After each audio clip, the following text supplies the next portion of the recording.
Hello everyone, शुरू करते हैं सॉल्यूशन। 126 नंबर क्वेश्चन, 125 नंबर सवाल तक हो गया था। 126 देखिए, 2 अंक वाली एक संख्या के अंकों का योग 7 है। 2 अंक वाली संख्या को कैसे लिखते हैं? 2 अंक वाली संख्या को फॉर्म अगर बनाना हो हमें तो संख्या लिखते हैं 10a,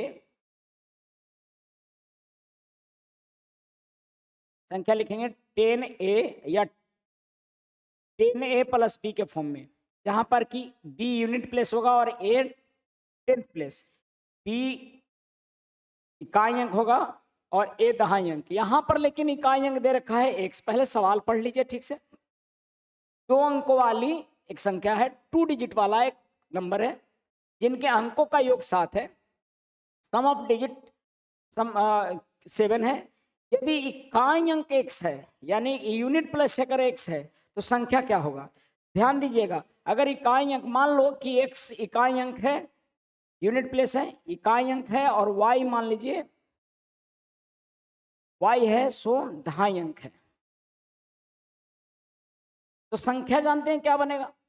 संख्या बनेगा 10y प्लस x।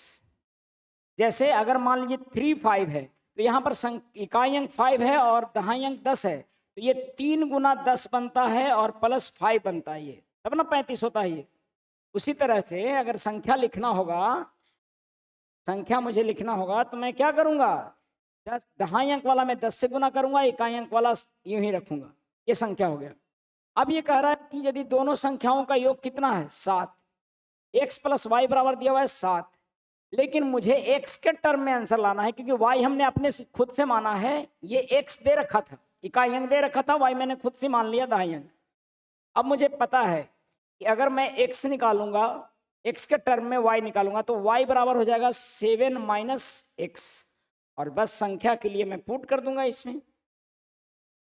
आप पुट करोगे यहाँ पे क्या दिखेगा? पुट करोगे तो मिलेगा 10 7 माइनस एक्स प्लस एक्स, यानी कि 70 माइनस 10x और प्लस x, यानी 70 माइनस 9x, जो आंसर है आपका बी। आई होप कि समझ में आया होगा। कभी भी 2 अंकों की संख्या है निकालना है तो आपको इस तरह से मानना होगा, 10a प्लस b के फॉर्म में, 10y प्लस x के फॉर्म में। बढ़ते हैं अगले सवाल की तरफ। दूसरा सवाल देखिए, तो ये कई बार सवाल में भाषा देता है, और भाषा अगर स्पष्ट रूप से पढ़ लिए तो सवाल आसानी से बन जाता है। कमर्शियल मैथ्स में भाषा का अपना इंपॉर्टेंस है, अगर स्पष्टता से भाषा को पढ़ लिया जाए तो निश्चित तौर पर आपको आधा सवाल बन जाते हैं। सवाल देखिएगा, एक टैक्सी का प्रथम 30 किलोमीटर का किराया 8 रुपये प्रति किलोमीटर है, यानी 30 किलोमीटर जाने में 8 की 24 240 रुपये खर्च होगा, कि 30 किलोमीटर जाता है 8 रुपये प्रति किलोमीटर के हिसाब से। ठीक, अगला 60 किलोमीटर का किराया 5 रुपये प्रति किलोमीटर है, यानी कि अगला 60 किलोमीटर चलेगा 5-5 रुपये के हिसाब से, तो 6-5 300 रुपये उसमें लगेगा। तथा इसके बाद की किराया 5 किलोमीटर का, प्रति 5 किलोमीटर का 8 रुपया है, यानी कि हर 5-5 किलोमीटर इसके आगे 30 किलोमीटर गया, 60 किलोमीटर गया, और फिर आगे का जो भी यात्रा होगा तो वो जानते हैं 5 रुपये 5 किलोमीटर का किराया 8 रुपया होगा, हर 5 किलोमीटर पर 8 रुपया होगा। पहले 30 और 60 चलने के बाद, उसके बाद की यात्रा किस किराए के हिसाब से? 8 रुपया लगेगा 5 किलोमीटर चलकर जाने में। क्लियर? अब जरा समझिए कि यदि सतीश द्वारा 320 किलोमीटर का किराया देने के बाद उसके पास कुल धन का 1/5वां हिस्सा बचता है, तो तो उसके पास आरंभ में कुल कितना धन था? देखिए कितना 320 किलोमीटर का किराया दिया होगा। 320 में सबसे पहले तो वो 30 किलोमीटर का किराया दिया होगा, 30 किलोमीटर का किराया दिया होगा 8 रुपये के हिसाब से, और 60 किलोमीटर का किराया दिया होगा प्रति 5 रुपये के हिसाब से। तो 8 की 24 240 और 6 5 30, तो 240 और प्लस 300, यानी कि 720 रुपया किराया लगा होगा। किसका? 720 रुपया किराया लगा होगा आपको पहले 30 और 60 जाने में। ठीक है, यानी कि मैं ऐसा लिखता हूं, 60 30 90 चला गया, अब 90 के बाद 320 किलोमीटर माइनस 90 बचा है अभी, जिसको 8 रुपये के हिसाब से जा रहा है। और इतना जो धनराशि प्राप्त हुआ है उसको खर्च कर, इतना राशि जो मिला हमको उतना खर्च करने के बाद अभी भी कुल धन का बचा है 1/5। कहता है कि किराया देने के बाद उसके पास 1/5 भाग शेष बचा है अभी भी। तो कैसे करेंगे इसको? इतना किराया पहले निकालिए, वो है सो आपका 4 है, इतना जो है तो 4 भाग है। और अगर मुझे पूरा निकालना है तो 5 रुपया होगा, क्योंकि 5 रुपया में से 1/4 भाग शेष बचा है। ठीक है, तो जो बचा है सो हमारा नहीं पता लगा रहा है, हमें पता है कि जो खर्च हुआ सो 1/5 भाग बचने का मतलब है कि 5 में से 1 रुपया खर्च हुआ, 1/5 भाग बचा, यानी कि 4 खर्च हो गया, 5 में से 4 खर्च हो गया, बचा कितना? 1। ठीक है, तो वही मैं लिख रहा हूं कि जो खर्च हुआ है मेरा वो कैसे खर्च हुआ है। 30 किलोमीटर को 8 रुपए के हिसाब से चला है, 30 गुने 8। 60 किलोमीटर को 5 रुपए के हिसाब से चला है तो 60 गुने 5, इतना किराया। फिर बच गया कितना? तो 330 किलोमीटर, 320 किलोमीटर जब गया है तो 320 में से 90 घटाइए, और प्रति 5, सॉरी गलत लिख रहा हूं यहाँ पे, और प्रति 5 किलोमीटर पर 8 रुपया, यानी कि इतना 8/5 रुपये प्रति किलोमीटर जाता होगा। ये इससे गुना कीजिए, जो आता है सो आंसर होगा। मैं करके दिखा देता हूं। अतिरिक्त यहां पर देखिएगा, ये 3 कितना आ गया, ये 240 और ये 300, 240 और ये 300, 240 और ये 300, और ये आ जा रहा होगा हमारा, ये बचेगा आपको 9 3 12 230, ये 230 है। ठीक है, 230 5 से गुना कीजिएगा तो 5 दूनी 8 दूनी 16, 16 48, यानी 240 मेरा इधर आया, 300 इधर आया, और 240 ये इसको गुना कर दीजिएगा तो आएगा 230 गुने 5, 8/5 कीजिएगा तो मेरा गुना करके आ जाएगा, ये आ जाएगा आपको 368, और जोड़ दीजिए सबको। 368 ऐसे किया कि 5 दूनी 10, 2 बार में काटा, 8 दूनी 16 किया, 16 गुने 23 किया, 16 48 और 16 दूना 32, तो ये आ जाएगा 368। ये तीनों को जोड़िएगा तो मेरा रिजल्ट जो आएगा वो आएगा 3 3 3 3 6 और 6 3 9 और 0 8 और इंटू 5/4 काटिएगा तो ये कैलकुलेट करके आएगा हमारा 4 एकम 4 दूना 8 और 4 दूना 8 और 4 सते 28। ठीक है, और 27 7 5 35 5 10 और 3 13 और 5 दूनी 10 और 1 गड़बड़ हो रहा है 11, यानी कि आंसर कौन सा? बॉल। केवल कैलकुलेशन बचा है इसमें, आप समझ पा रहे होंगे। ये भाषा दिया हुआ है, उसका केवल मतलब है कि पहला 30 किलोमीटर गया 8 से तो 38 की 24 240 रुपया लगा, 60 किलोमीटर 5 के हिसाब से खर्च हुआ होगा 300 रुपया, और प्रति 5 किलोमीटर शेष जो बचा है 320 किलोमीटर टोटल यात्रा है, सतीश के द्वारा 320 किलोमीटर चला गया, उसमें से जो शेष बचा वो बच गया 320 माइनस 90 किलोमीटर, चूंकि 90 किलोमीटर पहले चल चुका है, और जो ये बच चला है सो 8 रुपये प्रति किलोमीटर नहीं चला, 8 रुपया में 5 किलोमीटर चला है, यानी कि 1 किलोमीटर चलने में 8/5 रुपया लगता होगा। इसीलिए जो ये 230 आया उसको 8/5 से गुना करना पड़ा, और गुना करने के बाद ये रिजल्ट आया, और इस तरह से आपको कैलकुलेट किए। अच्छा, ये 4 क्यों लिखे हैं? क्योंकि ये खर्च हुआ, और खर्च करने के बाद किराया देने के बाद उसके पास 1/5 बचा, यानी कि कुल अगर 5 है तो 1 बचा है, अर्थात खर्च कितना हुआ है? 4 बराबर खर्च, और निकालना है टोटल तो 5 निकाल दिए। मुझे लगता है कि बात स्पष्ट है। करता हूं 128 देखिएगा। किसी परीक्षा में प्रत्येक ठीक आंसर के लिए 4 अंक मिलता है, और गलत आंसर के लिए 1 काट लिया जाता है। सही के लिए 4 अंक मिलेगा, और गलत के लिए, सही के लिए 4 अंक मिलेगा और गलत के लिए 1 अंक काट लिया जाएगा। प्रत्येक गलत के लिए 1 अंक काट लिया जाएगा, ठीक है। लेकिन औसतन अंक कितना मिले? एक विद्यार्थी को 75 प्रश्न का हल के लिए 125 अंक मिला। 75 प्रश्न जवाब दिया है, उसमें 125 अंक पाया है, तो उसके कितने उत्तर सही हैं? भाई सही मानना है तो अगर सही को मान लेंगे x, तो 75 माइनस x गलत हो गया है इसका। अगर 75 उत्तर प्रश्नों का उत्तर दिया है तो सही x हुआ है, तो 75 माइनस x गलत हो गया है। यानी कि ये मिलाएगा निकालेगा तो 4x नंबर सही मिला होगा और गलत के लिए 1 अंक काट लिया गया होगा। यानी कि गलत के लिए काटा जाएगा तो -1 इंटू 75 माइनस x ऐसा हो जाएगा।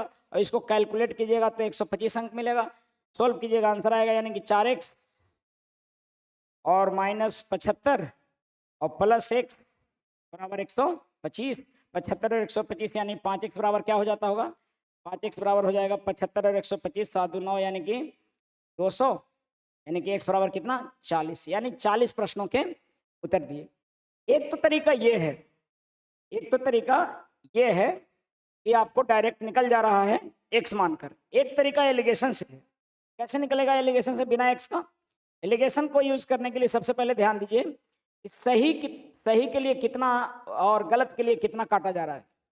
गलत के लिए 1 काटा जा रहा है और सही के लिए दिया जा रहा है 4। लेकिन ओवरऑल कितना प्रति क्वेश्चन का, यानी कि 125 अंक का था मिला, और कितना क्वेश्चन के जवाब देने पर? 75।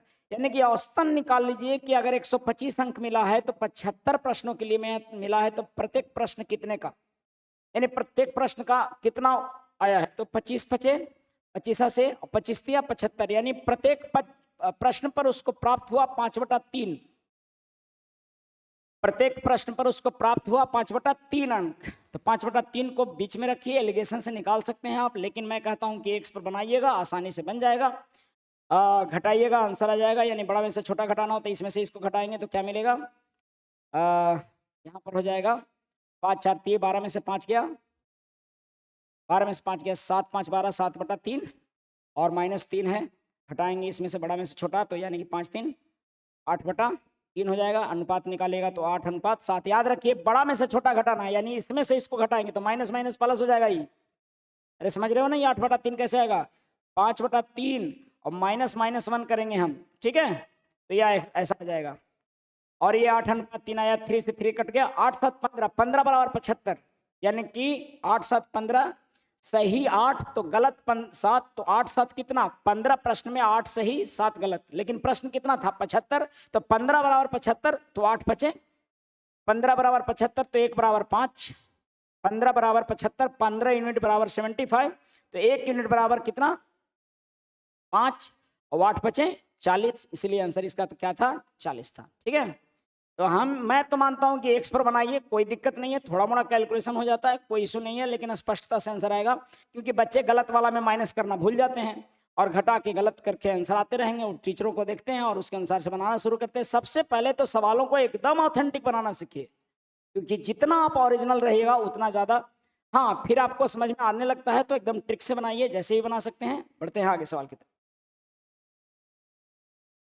एक व्यक्ति ने 7500 रुपये अपने सबसे बड़े पुत्र को दिया और अपने कुल धन का 3/10 भाग दूसरे पुत्र को दिया, और तीसरे पुत्र को उतना ही धन दिया जितने पहले व दूसरे को कुल दिया था।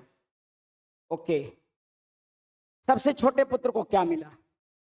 पूरा धन कुछ था, उसमें से 7500 रुपया अपने बड़े पुत्र को दे दिया और अपने कुल धन का 3/10 भाग भी दूसरे पुत्र को दे दिया।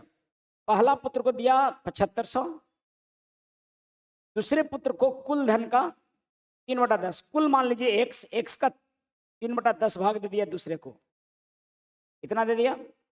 और फिर तीसरे को क्या दिया?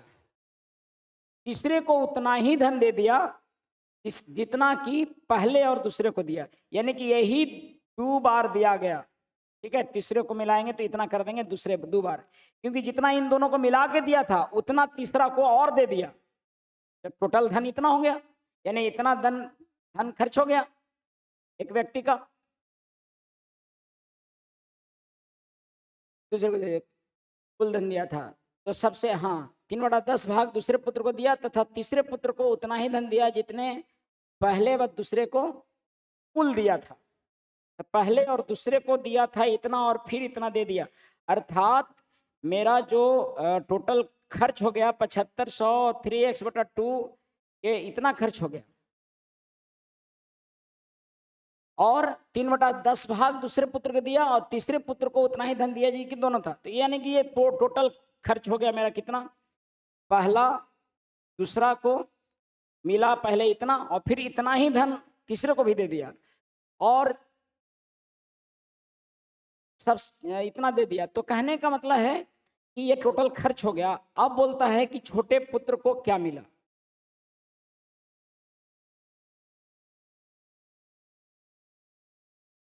तीन बटा 10 भाग दिया था, फिर 3/10 भाग दे दिया। यानी कि कहने का मतलब है कि मेरे पास जो बचा है वो बचा, अब तो स्पष्टता से नहीं दिया। एक व्यक्ति ने 7500 अपने बड़े पुत्र को दिया, अपने कुल धन का 3/10 भाग दूसरे पुत्र को दिया और तीसरे पुत्र को उतना ही धन दिया जितने कि पहले और दूसरे को कुल दिया था। तो सबसे छोटे को क्या मिला। यहाँ पर टोटल गड़बड़ हो जा रहा है फिर, क्योंकि एक्स धन टोटल आया होगा। ये अगर काटिएगा तो कितना मिलेगा, 75 दूना 150, 150 पर 00 और ये मिल जाएगा 3x बटा कितना 5 और बराबर x। यानी कि यही धन जो मिला ना तीनों को मिल गया ना। ये पहले तो ये समझिए कि दुगना क्यों किए हम, दुगना इसलिए किए क्योंकि ये दोनों को जो मिला वो ये एक बार इतना था मिला था, इतना आपको ये दोनों को जो मिला वो 7500 प्लस 3x/10 मिला, लेकिन उतना ही धन किसको दिया और उतने ही धन तीसरे को दे दिया जितना इन दोनों को मिला के दिया था। तो ये 2 बार खर्च हो गया इतना, इसलिए 2 लिखे। और ऐसा खर्च होने के बाद टोटल धन कितना हो गया होगा खर्च, एक्स का है कि आगे में कुछ लिखा नहीं कि कितना बचा, इसका मतलब यही टोटल धन खर्च हो गया। यानी कि धन हम कितना माने थे एक्स, तो इसलिए इसको बराबर कर दिए एक्स के। अब सोल्व कीजिएगा, आंसर आ जाना चाहिए। यानी 15,000 और 3x/5 यानी कि रिजल्ट आ जाएगा हमारा 15,000 बराबर 2x/5 कुल। तो सबसे छोटे धन को, सबसे छोटे को तो मिला है इतना ही, कितना दोनों को मिला था उतना। तो मैं निकाल लूंगा पहले तो 2x बटा क्या निकाल दीजिए 5, यानी कि x बराबर निकल गया 15×5 = 75, 7500 बटा 2, यानी कि जो भी आएगा मेरा यहाँ पर x का वैल्यू आ जाएगा, या 3x का वैल्यू निकाल लीजिए, या x का वैल्यू आ जाएगा 15×5 = 75 और 75 का 2 75 बटा यानी 75,000 बटा 2 आएगा। तो ये हो जाएगा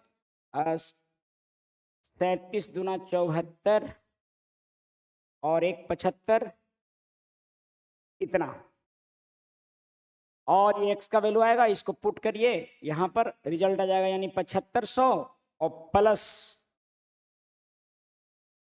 अब इसको हमको डायरेक्ट अगर बनाना है 7500 और 3 गुना इसको कीजिए तो 5 × 15 और 7 × 21 = 22 और 3 × 9 और 2 × 11, यानी कि ये जोड़ दीजिए कितना मिला था।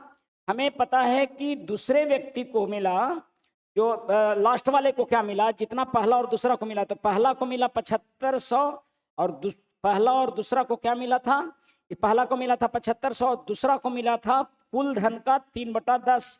तो कुल धन मेरा कितना है इतना, इसका 3/10 भाग कितना होगा, 10 से काट देंगे तो 775 यानी 3750 आएगा। उसको 3 से गुना करेंगे तो ये आ जाएगा 11,000। 37,500 था, उसको 3 से गुना करेंगे, 10 से काटने के बाद 3 से गुना करेंगे, जो कि आएगा मेरा 11,250। 3750 गुने 3 करेंगे तो, और रिजल्ट जो भी आता है जोड़कर आ जाना चाहिए। यानी कि हमारा आ जा रहा है आपको 18,750।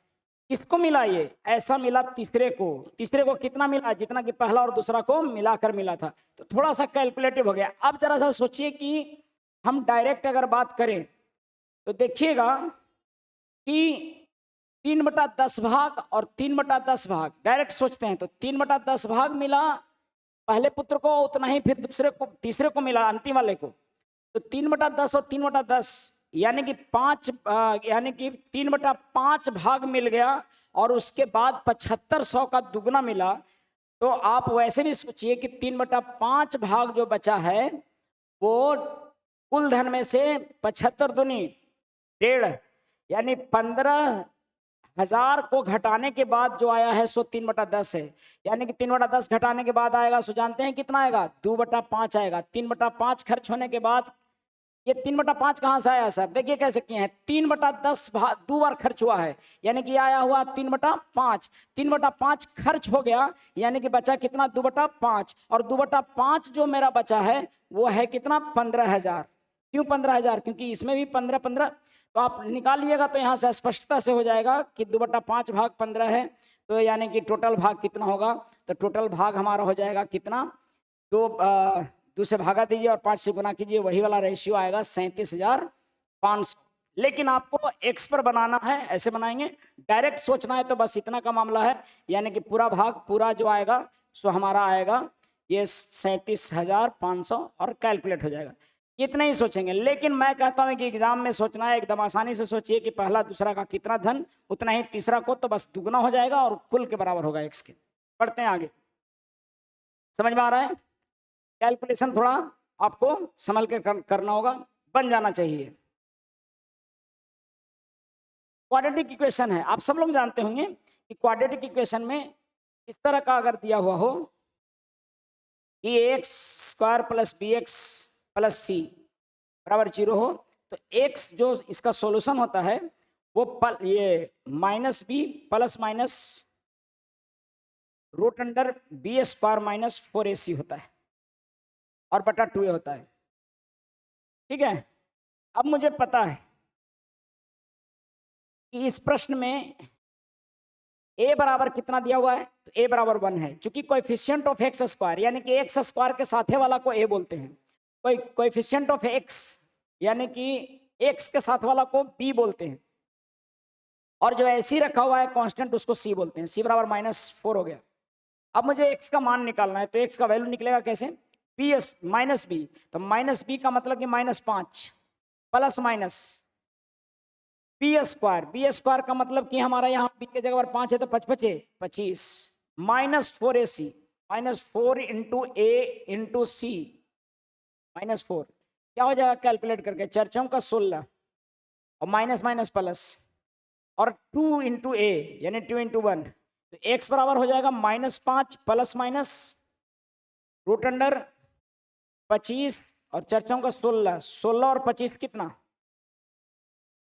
16 और 25 हमारा हो जाएगा 5 5 10 16 6 5 11 41। ठीक है, √41 वाला कोई है और बटा में 2 है, तो यानी कि ऑप्शन हमारा बी होगा। ये सभी से बन जाना चाहिए, ध्यान देना है कि कभी भी अगर ऐसा हो तो x का 2 वैल्यू होगा प्लस माइनस दोनों में, और a होता है x² के साथ वाला a होता है, b होता है x के साथ वाला b, और जो ऐसे ही है वो c होता है। पढ़ता हूं, ठीक है, आंसर हो जाएगा पॉल। 131 देखिए, राम के पास श्याम से 6 रुपया अधिक है और मोहन से 9 रुपया अधिक है। यदि तीनों के पास कुल 33 रुपया हो तो राम का हिस्सा क्या है, ध्यान देंगे। राम के पास श्याम से 6 रुपया अधिक है और मोहन से 9 रुपया अधिक है। राम के पास मोहन से 9 रुपया अधिक है और सोहन से 6 रुपया अधिक है। तो एक काम करता हूं, 9 और 6 घटा देता हूं कुल धन में से, तो सबके पास बराबर हो जाएगा, राम ही जितना धन हो जाएगा। तो कुल धन अगर तीनों के पास 33 है तो 9 6 15 घटा दीजिए 33 में से, 33 में से 15 घटा देंगे तो बराबर बराबर धन सबका हो जाएगा, यानी कि 33 घटाएंगे तो 8 5 13 यानी कि 18 हो जाएगा। 18 अगर होगा तो सभी के पास 6 6 हो जाएंगे, और जिसके पास ज्यादा धन था, यानी कि गलत हो रहा है, ये कितना हो गया, तीनों के पास कुल धन कितना था, 33 हो जाएगा। तीनों के पास कुल धन 33 है। अगर तीनों में से, इन दोनों में से, इनमें इनसे 6 रुपया अधिक है, किसके पास, मोहन से 6 रुपया अधिक है, इसके पास 6 रुपया अधिक है, इसके पास, यानी कि इसमें हमें जोड़ना पड़ेगा 6 9 6 15 रुपया, ठीक है। और 15 जोड़ेंगे तो मेरा आ जाएगा 33 + 15, 8 × 5 = 13, यानी 3 × 1 = 4, यानी कि 3 × 1 = 4 और 5 × 3 = 8, 48 रुपया। 48 रुपये हो जाएगा तो तीनों को बांटेंगे तो 16 होगा। लेकिन 16 रुपया तीनों को तब मिलेगा जब इससे ये 6 ज़्यादा होगा, तो यानी कि इसके पास कितना 10 और इसके पास कितना तो 9 ज़्यादा, यानी कि 9 × 7 = 16। तो आपको यही 33 रुपया होते होंगे। लेकिन ये थोड़ा जटिल लगता होगा तरीका और गड़बड़ भी हो जाता है, तो इतना आपको नहीं समझ में आता है कि ये कैसे करना है। आप सिंपली क्या मानिए कि भैया राम और श्याम और मोहन को हम ले लेंगे वैल्यू कि भैया इसके पास हमारा 100 रुपया था, तो इसके पास x माइनस कितना था कम, 6 कम था, इससे 6 ज़्यादा था, और इसके पास हमारा 9 ज़्यादा था, तो इस पे के पास 9 कम होगा, और यही तीनों को जोड़ेंगे तो मेरा क्या आ जाता होगा 33 रुपया आ जाता होगा। और 33 जोड़ रहे हैं तो मुझे पता लग जाएगा कि यहाँ 3x और -9 × 6 = 15 बराबर 33 आ जाता होगा, यानी कि 3x बराबर हमारा 33 + 15 = 48 आएगा, यानी कि x बराबर मेरा 16 आएगा। और इसीलिए मेरे पास निकालना है राम का हिस्सा, तो राम का हिस्सा तो निकल ही गया 16 रुपया, तो आंसर वही था। लेकिन अगर किसी का भी हिस्सा निकालना होता तो 16, 10 और 7 निकाल लेते हैं हम उसी के जैसा। ये x पर बना सकते हैं, लेकिन डायरेक्ट भी सोचना है तो ऐसे सोच सकते हैं कि सभी को जिसके पास ज़्यादा धन थे, जिससे ज़्यादा धन थे उतना को जोड़ देंगे इसमें और कैलकुलेट कर लेंगे। लेकिन वो या समझने वाला है थोड़ा सा, ठीक है। अब बढ़ता हूं मैं आगे। एक्स पर बनाइए आराम से, कोई झंझट नहीं है, इजीली बनता है एक एक लाइन में। अच्छा, जो एक एक लाइन में बनता है उसके लिए ज़्यादा ट्रिक सोचने की भी आवश्यकता एकदम नहीं है। बढ़ता हूं, सवाल देखिए अगला। एक क्रिकेट मैच में एक पारी में सर्वाधिक रनों का स्कोर कुल स्कोर का 2/9 था, और दूसरे नंबर पर सर्वाधिक स्कोर शेष स्कोर का 2/9 था। तो हम क्या मान लेंगे 2/9 2/9 2 बार हो रहा है, ठीक है, ठीक है। तो 9 से शेष स्कोर का कुल स्कोर का 2/9 था, तो अगर मैं 81 कुल मान लूं, कुल 81 मान लूं, तो मैच के सर्वाधिक रन हाईएस्ट रन 2/9 था, यानी कि 9 × 9 = 81, 9 × 2 = 18 था। 81 का 2/9 कितना 18। और दूसरे नंबर पर यानी सेकंड हाईएस्ट नंबर इसका 2/9 फिर से शेष स्कोर मेरा कितना बच गया, शेष 2/9 हो गया, तो शेष स्कोर बच गया क्या, यानी कि 7/9 से 63 बच गया। 63 का 2/9 था। दूसरे नंबर का सर्वाधिक स्कोर शेष स्कोर का 2/9 था, 63 का 2/9 था, यानी कि 9 × 7 = 63, 7 × 2 = 14 था, ठीक है। यदि दोनों रनों के में 8 का अंतर है, यानी कि यहां पर हम अनुमान से माने हैं टोटल कितना, हम अनुमान से माने टोटल 81, यहां पर अंतर मेरे अनुसार आ रहा है कितना 4, जबकि दोनों रनों का अंतर एक्चुअल में कितना है 8।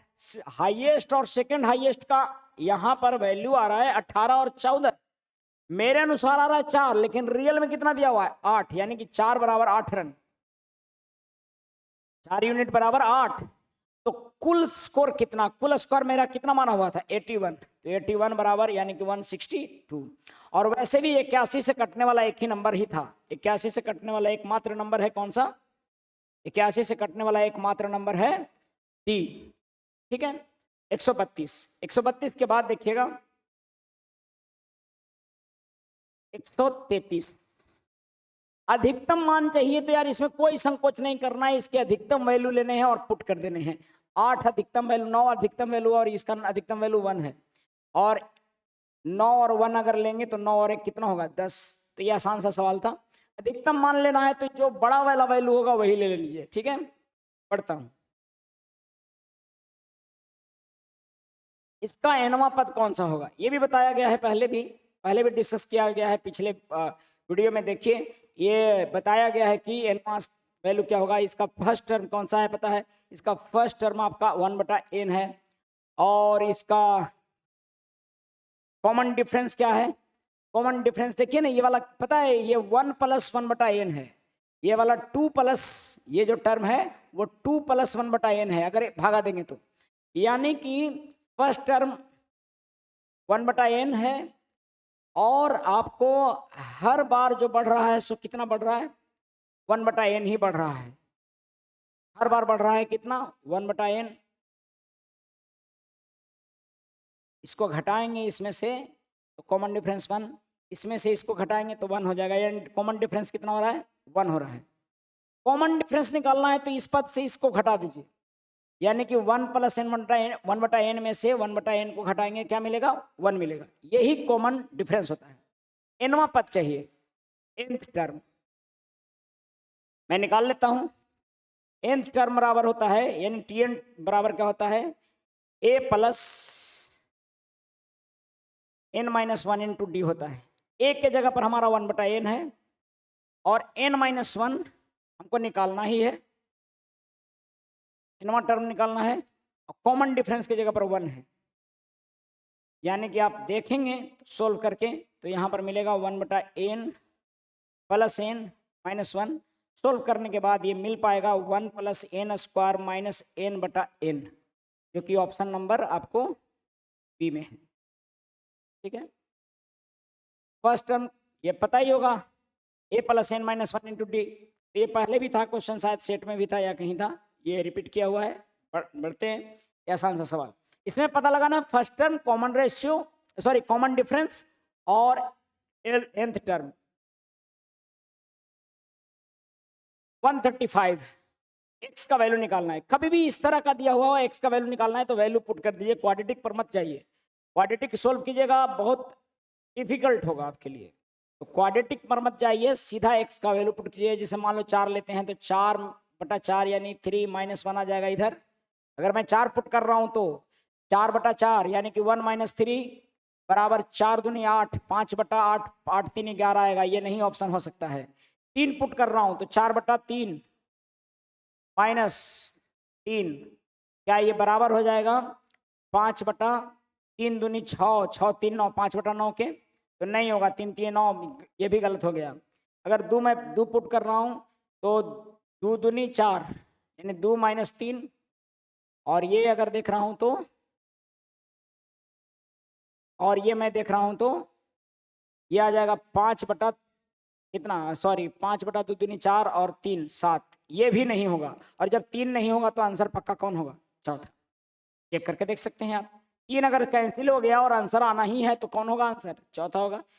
मुझे लगता है कि बात समझ में आया होगा। आज भर इतना ही, आप लोग लगातार इसको देखिए और दोस्तों को भी बताइए कि ये कुछ नहीं करना है, अगर ख़त्म करना चाहते हैं तो कोई एक बुक ख़त्म करें, मुझे लगता है कि आपको फ़ायदा होगा। और सेट जो दिया जा रहा है सोल्यूशन, उसको भी लगातार देखिए। अगर कोई चाहता हो आज के समय में कि बढ़िया से कंप्लीट करना है सिलेबस को और बढ़िया से सेट प्रैक्टिस का देखना है तो आराम से देख सकता है, बहुत सारी सुविधाएं उपलब्ध हैं। बहुत बहुत धन्यवाद। लगातार इसी तरह से देखते रहिए, पढ़ते रहिए, मस्त रहिए।